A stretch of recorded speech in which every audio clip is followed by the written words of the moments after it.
Now, while we've been on air, the heads of Google, Facebook, and Twitter have been testifying in the US Senate hearing.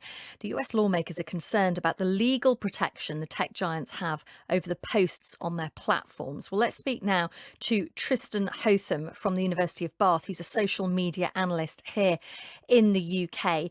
So, Tristan, first of all, this is all about who has legal responsibility for what is posted on those platforms, isn't it? Exactly. It's called Section 230.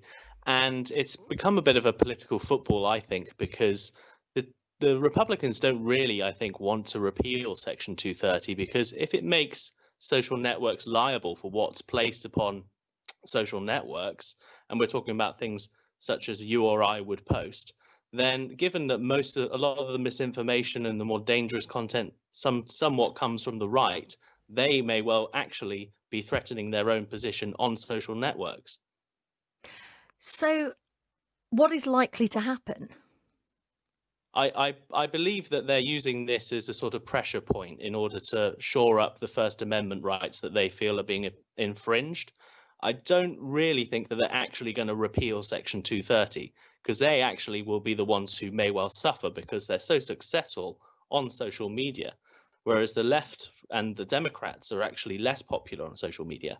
So I think it's a bit of a political football that's happening. Unfortunately, it's happening right now, and it shouldn't be happening now because it's such an important question. This question of freedom of speech versus, the capacity to do wrong and ill.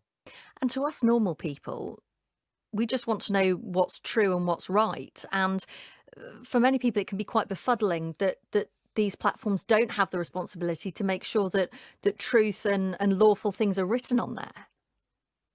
Well, this is the eternal problem that's plagued social media. But, if you go into the pub and start saying that, a 7 foot granny, that's misinformation, that's incorrect information. But we all accept that that's part of life. And the problem is when you have 2 billion Facebook users, for example, you can't regulate and you can't make bad people go away. Bad people exist and they exist on social media.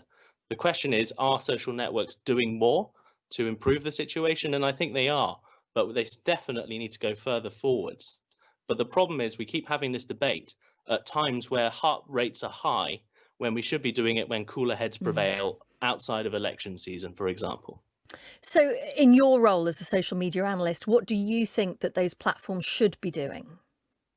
I think that the platforms should be providing better context and they should be really hammering in, trying to drill away the nefarious edges and allow for the main group of people who use social networks, normal people, you and I, to really take over and maintain our position within the networks. At the moment, news organizations, weird alternative news organizations have too much say on social media. I think a lot of social media needs to return to baby photos and nice pictures of walks.